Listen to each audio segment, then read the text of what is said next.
The dense mist clung to the narrow streets of Medvegia, a village nestled in the heart of the Serbian hills, as night fell. The air was thick with unease, as if the very earth beneath the villagers' feet whispered of secrets long buried. For weeks, an ominous presence had wrapped its tendrils around the once peaceful settlement, turning the townsfolk wary of the dark and the shadows that seemed to move within it. Doors that were once left ajar now slammed shut as the sun dipped below the horizon, and children who once played freely under the twilight sky were kept inside, away from the unseen threat that lurked in the night. Arnold Paole had returned from war just months earlier. His arrival had not been celebrated with the joy that usually accompanied a soldier's safe return. Instead, he had come home quieter, his eyes clouded with a faraway look that spoke of horrors beyond comprehension. He was no longer the lively man who had once been a central figure in the village. Instead, he kept to himself, working on his small farm, interacting little with the others in the village. When questioned about his time away, Arnold would speak in hushed tones, often mentioning a village far from Medvegia, where the dead did not stay buried. He confided in only a few close friends about his encounter with a creature that had risen from the grave. It had been a terror-filled night, he said, in a distant village, ravaged by death. He claimed to have stalked the creature and killed it, following the ancient rites of the land, driving a stake through its heart and consuming earth from its grave to protect himself. Arnold had believed he had left the darkness behind when he returned to Medvegia, but the shadows of his past clung to him, wrapping themselves tighter until his untimely death. His end came suddenly, and though his death seemed natural, a fall from a hay cart, an accident, his burial marked the beginning of something far darker. Soon after he was laid to rest, rumors began to circulate. It started with strange noises heard in the dead of night, soft footsteps on cobblestone streets when no one was there. A handful of villagers swore they had seen Arnold Paole, or at least something resembling him, wandering the edge of the woods, his face pale, his eyes glowing with an unnatural light. Then the deaths began. The first victim was a young woman, found lifeless in her bed one morning. Her skin had turned a sickly pale shade, her body cold as though the warmth of life had been sucked from her veins. There were no visible wounds, no signs of a struggle, but something about her death was deeply unsettling. It wasn't long before an old farmer followed. He had claimed to have seen Arnold standing near the churchyard late one night. Within days, the farmer was dead, his body found in the same unnatural state as the young woman's. Panic began to seep into the village. The townspeople, already on edge from the strange occurrences, now lived in constant fear of what lurked in the shadows. Whispers of vampires, creatures from the darkest of legends, spread like wildfire. The fear grew until no one could ignore it. The elders, desperate to protect the village, called upon the local authorities to intervene.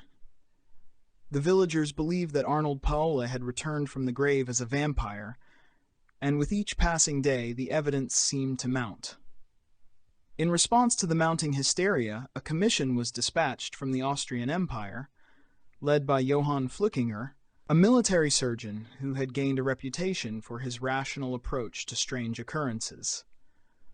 Flückiger was skeptical of the vampire rumors, but was tasked with investigating the deaths to restore order. Alongside local priests and officials, he traveled to Medvegia, determined to uncover the truth behind the growing fear that had gripped the village. Upon his arrival, Flückiger immediately noticed the tension that hung heavy in the air. The villagers were gaunt, their eyes darting nervously to every shadow, and the few who spoke to him did so in hushed, fearful tones. They recounted the strange occurrences, how Arnold Paole had been seen walking the streets at night, how the deaths followed each sighting, and how no one felt safe after dark. Though Flückiger remained doubtful of their claims, The consistency of the villagers' stories unnerved him. Flückiger knew that the only way to quell the rising panic was to investigate Arnold Paole's grave. He ordered it to be opened, despite the villagers' whispered protests. The day was grim and overcast when the grave was finally unearthed. A small crowd gathered at a distance, their faces pale with a mixture of fear and morbid curiosity. Some clutched their crosses tightly, silently praying as Flückiger and his men worked to exhume the body. When they opened the grave, what they found was nothing short of horrifying. Arnold Paole's body lay in the earth, but instead of the decayed remains they had expected, his corpse was unnervingly well preserved. His skin, though pale, was still taut. His hair and nails had grown long, and there was fresh blood staining his mouth. Flückiger, though trained in medicine, felt a cold shiver run down his spine. The state of the body defied explanation, and the villagers' fearful murmurs grew louder. Following local customs for dealing with vampires, Flückiger ordered a wooden stake to be driven through Arnold Paole's heart. As the sharp wood pierced the dead man's chest, an audible groan escaped from his body, and blood, fresh, red blood, spilled from the wound. The villagers recoiled in terror, many of them crossing themselves or crying out in prayer. Flückiger, though shaken, kept his composure. He ordered the body to be beheaded, and the remains were burned. The ashes scattered, in the hope that this would put an end to the terror. But the fear did not end with Arnold Paole's destruction. Over the next few days, more graves were opened, and more bodies were found in the same state. Bodies that should have decayed long ago, but remained strangely intact, their mouths smeared with blood. Each one was staked, beheaded, and burned. But even as they performed these rites, the villagers remained haunted by the specter of death. The deaths in the village had slowed, but the terror had not. Flückiger, disturbed by what he had seen, compiled a detailed report of the events in Medvegia. His report, titled Visum et Repertum, meticulously documented the condition of the exhumed bodies and the steps taken to prevent further deaths. He described the state of Arnold Paole's corpse, the blood, the groans as the stake was driven through his heart, and the villagers' overwhelming fear. Despite his medical training, Flückiger could not deny the evidence before him. The bodies did not decay like ordinary corpses, and though he sought logical explanations, the villagers remained convinced that they had been plagued by vampires. As Flückiger prepared to leave Medvegia, a strange, unsettled feeling lingered in his chest. The bodies had been burned, the rituals had been performed, and yet, deep down, he couldn't shake the thought that something had been left unresolved. The darkness that had gripped the village might have retreated, but it had not disappeared entirely. He cast one last glance at the village, the mist rising once again as dusk approached. The shadows seemed to twist and writhe, as if the land itself was alive with the remnants of something ancient and hungry, waiting patiently for the right moment to strike again. The air in Medvegia was thick with unease after Johann Flückiger and his team finished their grim work. Although they had exhumed Arnold Paole and the other suspected vampires, driven stakes through their hearts, and burned the bodies, the village still felt as though it was suffocating under an invisible weight. The eerie silence of the nights remained, and the villagers, who had once been hopeful that the nightmare would end, grew more frightened with each passing day. Though the deaths had momentarily stopped, whispers spread that others would soon follow. Some of the elders warned that the curse had not truly been lifted, that by disturbing the dead, Flückiger and his men had merely angered the forces that now haunted Medvegia. They spoke of old legends, of things far darker than vampires, spirits that could be roused when the natural order was disturbed. Still, despite the villagers' fears, there was little more that could be done. Flückiger had performed the rites according to tradition. He had followed every step in hopes of calming the rising terror. Yet, deep in his gut, he couldn't shake the feeling that something was still wrong. It wasn't long before this unease became reality. A few weeks after Flückinger left the village, a series of new deaths began. They were eerily similar to the previous ones. Sudden, without obvious cause, the bodies drained of vitality, as though their very life force had been sucked away. Once again, the villagers were thrown into panic. But this time, something was different. It wasn't just the death of the body that frightened them. It was the growing number of sightings of figures from the grave. The dead, it seemed, had not been content to stay buried. Luca, one of the village's most respected farmers, was the first to sound the alarm. He burst into the town square one morning, pale and trembling, claiming he had seen his brother, Stefan, who had died years ago, standing at the edge of the forest, watching him. Stefan had been buried long before the vampire scare, and his body had been untouched during Flückinger's earlier investigations. Luca's account sent a fresh wave of fear through Medvegia. If even those untouched by the curse could rise from their graves, then perhaps this darkness went deeper than anyone had imagined. The village elders, desperate for a solution, sent word to Flückinger, begging him to return. Despite his reluctance, he had thought his work in Medvegia was finished. Flückinger agreed. Something about the case had unsettled him from the start, and Luca's testimony gnawed at the back of his mind. Could there be something he had missed? Could this curse, if it truly was one, be spreading in ways he couldn't comprehend? When Flückinger arrived back in the village, he found it in a state of near hysteria. Families had begun to abandon their homes, moving deeper into the forest or seeking refuge in nearby towns. The village square, once a bustling center of activity, now stood eerily empty. The few villagers who remained huddled in their homes after dark, keeping their doors barred and their windows shut tight. Flückinger knew he had to act quickly, but where to begin? The exhumations had already been done, and yet the dead were walking. With a small group of trusted villagers, Flückinger set out to investigate Stefan's grave. As they dug into the earth, the tension was palpable. Luca stood by, his hands shaking as he muttered prayers under his breath.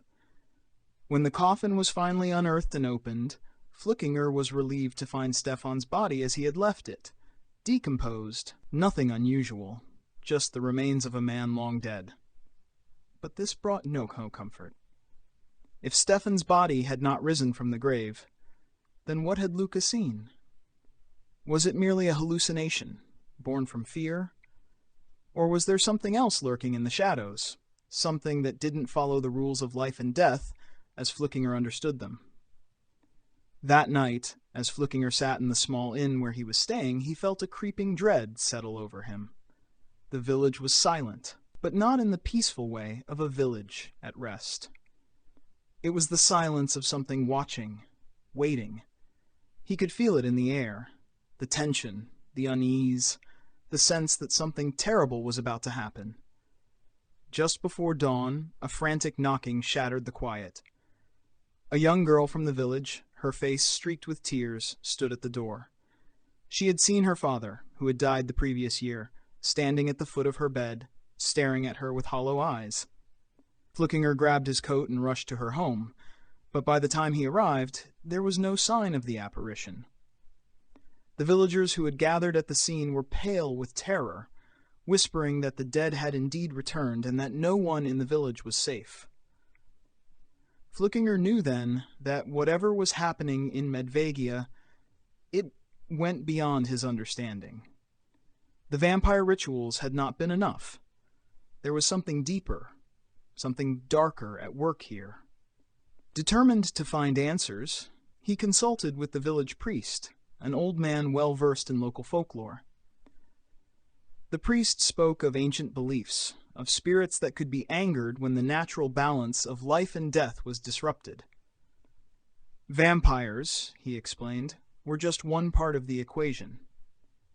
Sometimes, when the dead were disturbed, either through improper burial or through exhumation, they could become more than just vampires. They could become something far more dangerous, restless spirits, bound not by hunger for blood, but by a deeper desire for vengeance or redemption. Flückiger listened intently, realizing with growing horror that the very act of disturbing Arnold Paole's grave, and the graves of others, might have unleashed these spirits. He had followed the vampire legends, but perhaps those rites had only stoked the fires of a much older, more dangerous curse.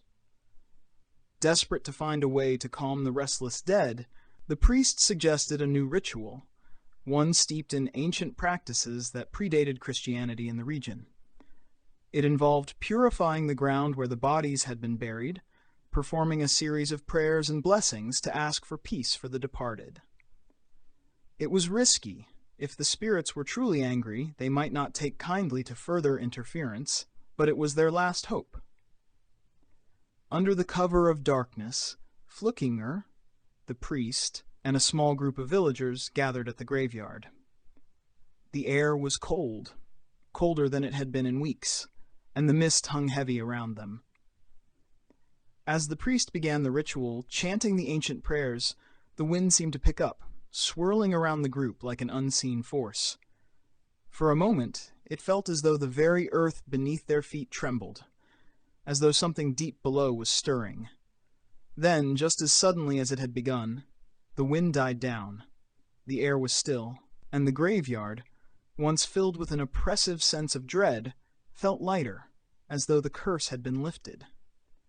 The villagers looked at one another in disbelief, unsure whether to trust the calm that had settled over them.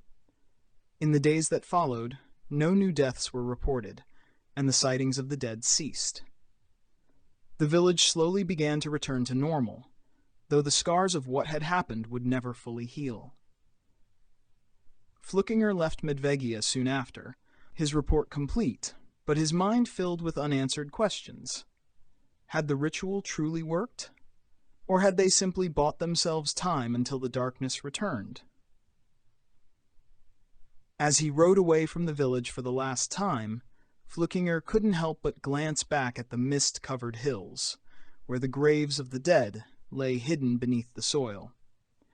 He had seen things that defied explanation, things that would haunt him for the rest of his days.